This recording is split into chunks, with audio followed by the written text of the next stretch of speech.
na-vlog ko si papa mo, grabe yung iyak niya.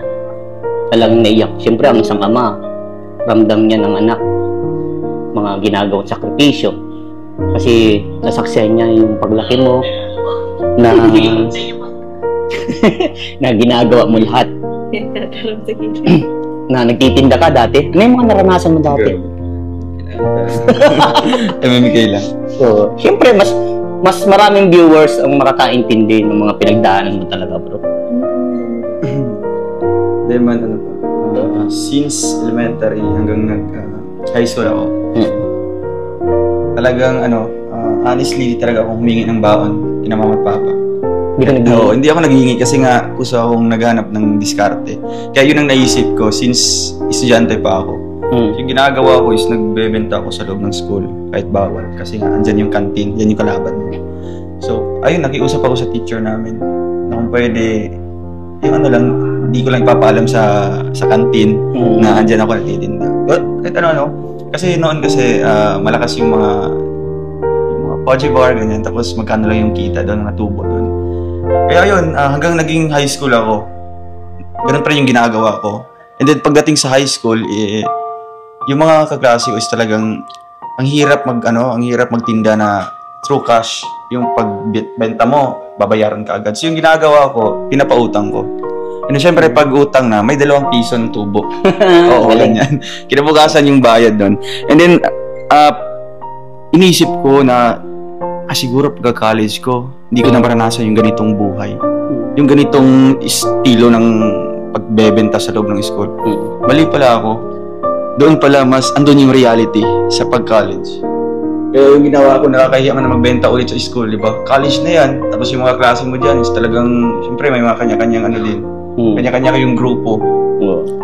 Kaya yung ginawa ko is, doon nag-apply ako ng trabaho sa mall.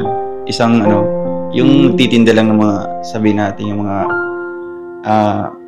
takoyaki, yung sa stall lang, sa stall. Yung sa labas ng mga grocery store, andun yung mga stall na kahilera. So doon ako, after ng school ko, mag-start yung school ko sa college is 7 a.m. And then matatapos siya, 6:00 ng hapon. Then yung duty ko is 7 p.m. Matatapos 10 p.m.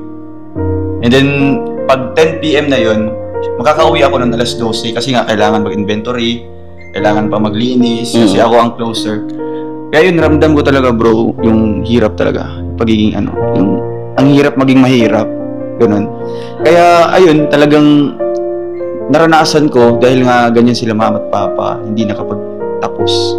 Si papa grade 2 lang siguro, tapos si mama high school, second year college, something like that. And then kita naman sa sitwasyon talaga namin noon. Kaya yun, talagang pinangako talaga sa sarili ko na talagang magtatapos ako ng pag-aaral. At magna cum laude pa. Bonus na lang yun bro.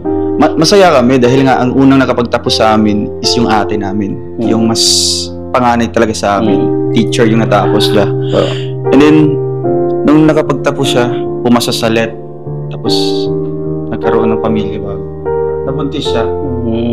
Hindi talaga tanggap nila mama at papa nun. Kasi nga ganyan, imbis siya yung inasahan namin na magtatagulid sa mga kapatid niya na maliliit pa nag-aaral. And then ayun, ayan na si Kalingap baby girl, pamangkin ko. And then, bale, mukhang blessing in disguise na nandito ako sa opportunity na ganito. Bale, ako na yung talagang tumatayong susuporta sa kanila. Talagang sabihin natin kay Langga na breadwinner, ganyan. Ganyan na yung ginagawa ko ngayon. And pasaya ako dahil nga naranasan ko yung buhay noon. Naranasan ko yung buhay mahirap. Yun. Kasi mahirap ang maging mahirap. Kaya nga.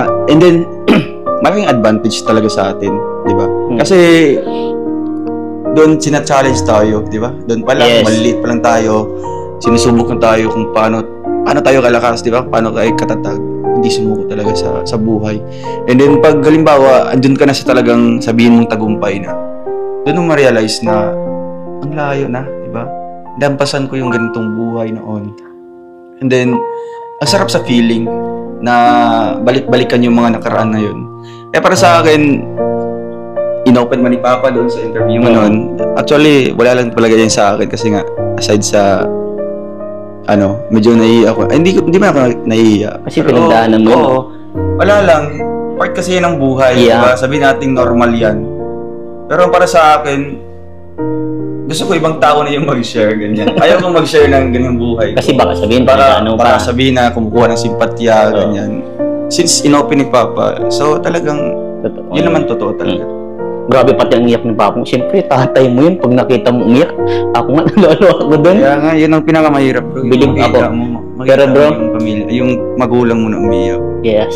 Siyempre, mas ano din sa atin, Oo. di ba? Okay lang sana kung kayo pamilya, di ba, magkita-kita. Ay yung daming tao, di ba? Yeah. Ang daming ano. So, talagang totoo talaga yung nararamdaman. Yes.